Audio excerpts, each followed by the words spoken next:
My lord, ladies and gentlemen, I am very proud and very grateful to be here today, very much with you in online spirit, if not quite yet in socially distanced body.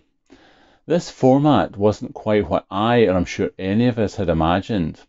I knew we were looking at a new venue for RCVS Day this year, but no one told me it was going to be my study. We're living in very strange times indeed. 17 years ago now with multiple sclerosis, and I'm still pinching myself that I'm part of this wonderful world of dedicated veterinary professionals. A year ago, I remarked that I never imagined the highlight of my career was still to come, but what a host of highlights it's been. Now, I can imagine being at some event in the future and someone asking, "Hey Neil, how did you go on as RCVS president? What happened in your year? How long have you got?" I shall ask. The past 12 months have been a whirlwind of wonderful events, celebrations, and meeting so many fantastic folk, along with a healthy dose of adrenaline, sleepless nights, and interminable Zoom meetings. We have achieved an enormous amount, much of it responding to the strange situation of the past 4 months, which we'll come to in a moment, but much of it planned. Allow me to canter through a few things to give you a wee flavour.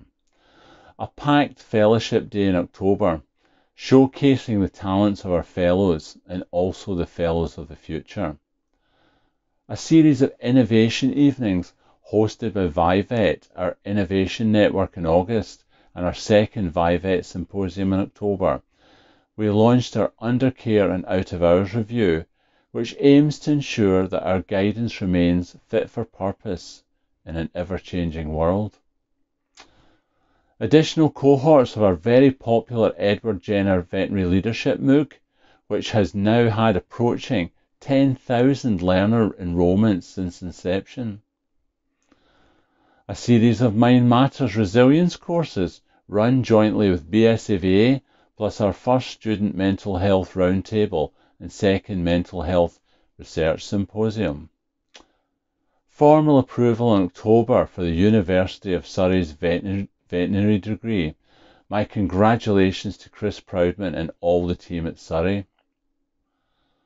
In November, a digital marketing campaign to raise awareness of the Practice Standards Scheme under the theme Veterinary Care from Your Kind of Vets.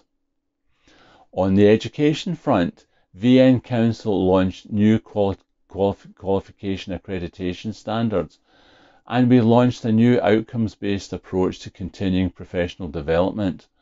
Our new 1CPD app has proved very popular, even amongst some of our greatest critics. Back in January, a series of sessions at the Joint Society of Practicing Veterinary Surgeons and Veterinary Management Group Congress on diversity and inclusion, with a fantastic session chaired by Claire Balding, which reflects the work being carried out by our Diversity and Inclusion Group. More on that shortly. Our Graduates Outcome Project bore its first fruit, with Council approving a strong direction of travel for new Day 1 competencies and a replacement for the professional development phase.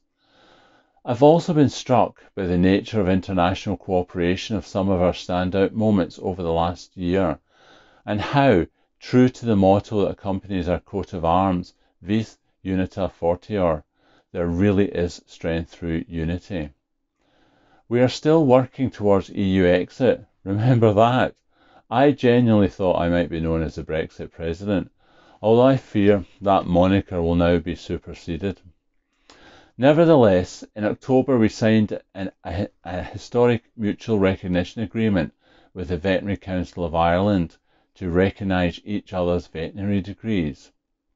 In the same month, we gained significant international support for our joint statement with the American Veterinary Medical Association to promote and support positive mental health among the veterinary community, when it was also signed by the Canadian Veterinary Medical Association, the Federation of Veterinarians of Europe, and the World Small Animal Veterinary Association.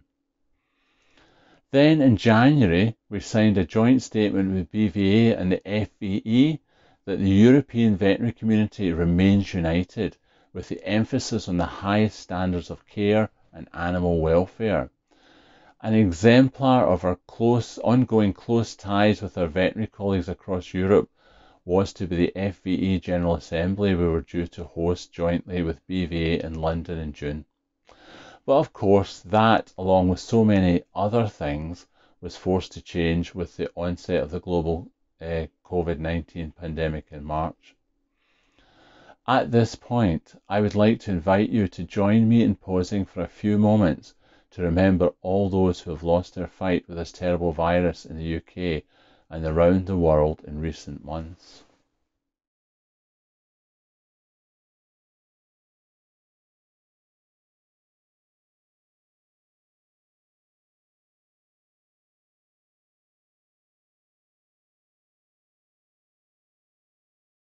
Thank you very much.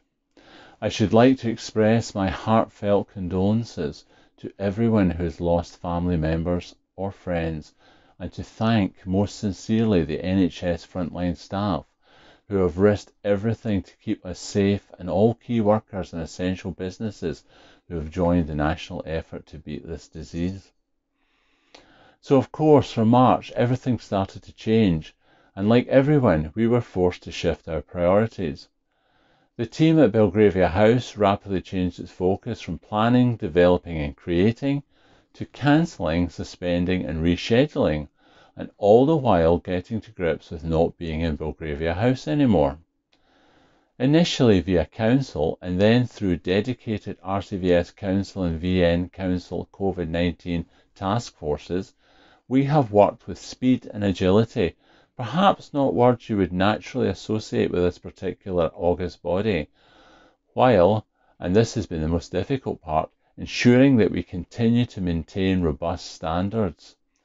It would have been easy just to have torn up the rule book, but we are a statutory regulator, so we had to make a huge raft of swift and pragmatic temporary changes, while ensuring they will stand up to scrutiny once this is all over. A few highlights of these changes included Council agreement to permit temporarily the remote prescribing of veterinary medicines in certain circumstances, amended EMS requirements for veterinary students in consultation with the Veterinary Schools Council. And if permit me a small but important aside here, the training provided by the UK's vet schools is excellent, and the college's educational oversight is robust. Our new graduates are among the best the UK have ever produced. They deserve the best support and guidance as they start in their new careers, and I wish them well. To continue, we developed online registration processes for overseas vets and nurses and allowed new graduates to postpone registration until they had a job. Introduced phased payment of fees and waiving of late fees for veterinary surgeons. Reduced by 25% the CPD requirements for vets and VNs in 2020. Postponed disciplinary hearings, practice standard scheme assessments and vet school accreditations. Lobbied government about student caps and furlough arrangements. Devised an innovative replacement for the VN practical examination, the new patient-based assessment. Changed arrangements for statutory membership examination candidates. Run a monthly survey on the impact of COVID-19 on practice, which has helped inform our decisions, and recently launched another into practitioners' experiences of remote prescribing. Launched new resources and support during the pandemic around leadership, reflection and mental health. And coordinated the donation of equipment and ventilators by veterinary practices, advised on volunteering roles, and even donated our spare computing power to an international effort to understand the structure of COVID-19. As you might imagine, there's been a huge increase in our advice team's output, producing guidance on what work can be carried out, key worker status, quarantine, social distancing and critical businesses, among many other things. And at the same time, our communications efforts have skyrocketed with a multitude of email and social media updates, dedicated online coronavirus advice hubs for the professions and the public, and even a number of radio interviews and podcasts by yours truly. Very sadly, we've also had to postpone or cancel a huge number of events. The dates in my diary disappeared like tears in rain. Some, like the FVE General Assembly, should return in 2021, whilst others were moving online, like our AGM today.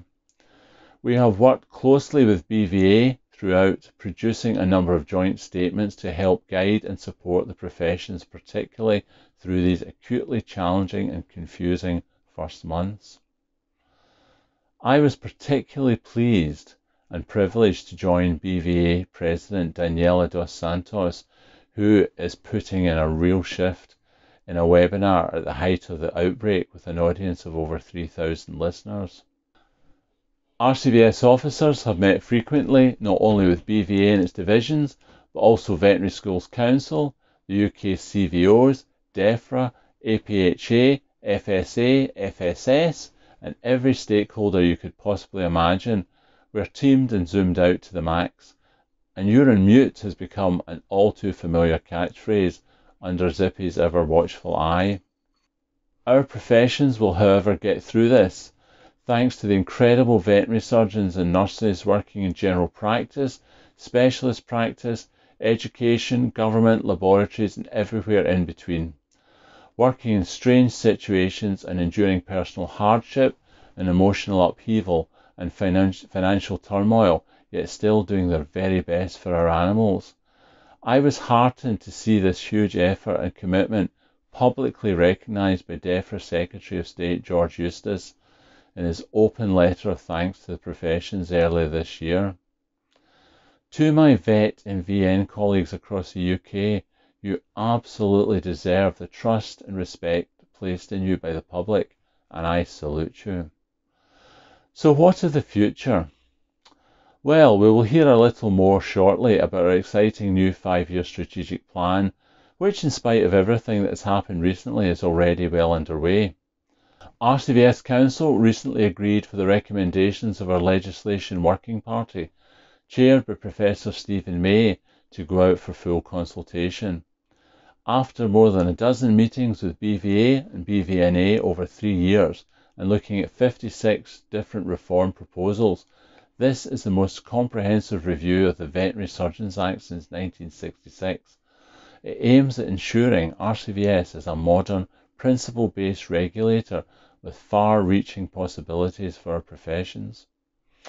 I will continue to chair the Diversity and Inclusion Group, whose vital work we unfortunately have had to pause a little bit during the pandemic. We must reach out to individuals and communities who may not be aware of opportunities to work with us and are facing obstacles in their path.